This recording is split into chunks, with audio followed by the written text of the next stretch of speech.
Hi, I'm Joe Zug. I'm the presenter of a timely DVD about the year 2012. You've been hearing a lot of information about it.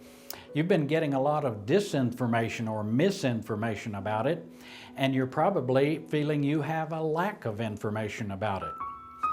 It is really based on the alignment of the center of our Milky Way galaxy and the center of the sun, and then the center of our Earth positioned between the sun and the galaxy. That alignment is scheduled for December 21st, 2012. That is what many of the religious cultures and the sages were building their rituals upon. And so here we are today. What does that mean to us? What were those ancient people trying to tell us through, for instance, the Mayan calendar? They had a message for us, and this DVD is about correlating that message with a number of other things. So a question for you. Which of the items in the list that you're about to see on the screen is not related to 2012? Bible prophecies, the end times, the ascension, the Mayan calendar, quantum physics, the cosmos or the universe, GPS. Well, as you look at that list, you probably will say GPS doesn't relate to the rest of the items in the list, but I would say to you, no, all of those items relate directly to the year 2012 and what significance that has for us today. GPS simply means Global Positioning System. It is designed to tell you where you are in relationship to the globe or the planet.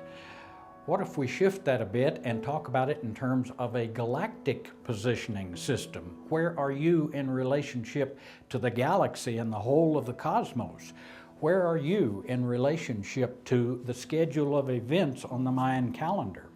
That shifting process relates to every one of the items on that list. For instance, the Bible prophecies that speak of end times, there's much that's focused on the end.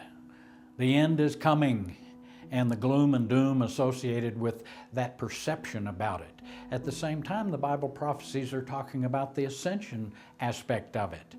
We're going to clarify those things. This is not the end of everything. It is absolutely the beginning of that which has been prophesied as wonderful. The Mayan calendar, it is a tracking of the schedule of God's plan for the shifting of our consciousness. It is the scheduling of the radiating creative energy that comes from the center of the Milky Way galaxy out to our Earth and all of the rest of the cosmos. It is that creative energy that influences the unfolding evolutionary process of both biology and our particular consciousness.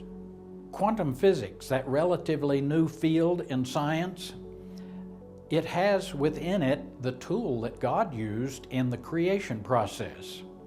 It is the tool that He gave to mankind when He gave man dominion over all that God had created.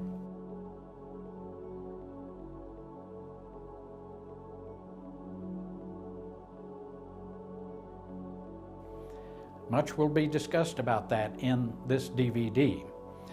The cosmos, the heavens, the behavior in the heavens, the way things operate there is a pattern that is replicated in our day-to-day lives and the things right around us. As above, so below. Thy will be done in earth as it is in heaven. The idea of ascension. God is a farmer, and God has a crop. His crop is spiritually matured souls, and so the harvest time is scheduled every 26,000 years by the behaviors in the cosmos, and that harvest time is approaching. Now this shift in our consciousness won't just happen. This shift was planned by God. God had a very positive plan for us. It was that we were to evolve in our consciousness to the point that we become co-creators of that new heaven, the new earth, and our renewed selves.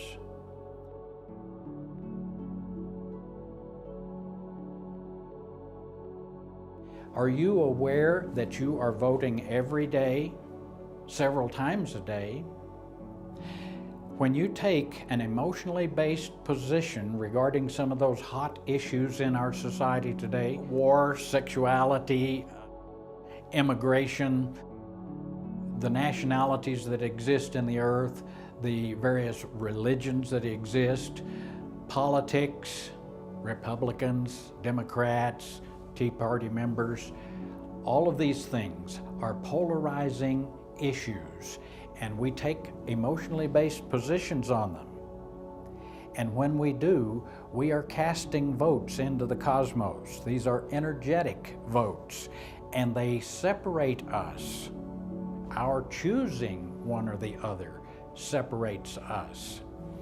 Did Jesus not talk in 3 different parables about the separation of the wheat from the tares, the sheep from the goats, the 5 wise and the 5 foolish virgins as they went to the wedding feast? Jesus talked about a separation process, and it was not a judgment process by some external outside authority. As we take our positions on these various issues, we are putting ourselves in one camp or the other. We are making choices. And so, what are we doing? According to quantum physics, we are creating the environment into which we will find ourselves at that point of separation. We are going ahead of ourselves, and we're creating the environment in which we live. There are people who feel that their position on religion, for instance, is so very right that it is important to go about killing all of those people who do not believe in the one true God or the one true religion. And when that is done, then peace is going to follow. Yeah, sure. Has it ever worked at any point in the history of mankind? Never has it been effective. Peace is to be arrived at in another manner. So how do you go about getting peace? Is it this way of conflict and suppression, or is it simply doing as Jesus talked about, moving to a state of oneness, where cooperation, peace and plenty, harmony and health, unconditional love, unity prevails among all of mankind? That is the issue by which we will separate ourselves. There is no judgment, heaven and hell. There is choice, and everybody gets what they choose. Everyone wins. No one is punished. What if someone were misclassified based on their choices, and one of these people were sent to this reward, or one of these was sent to this reward? That would be hell.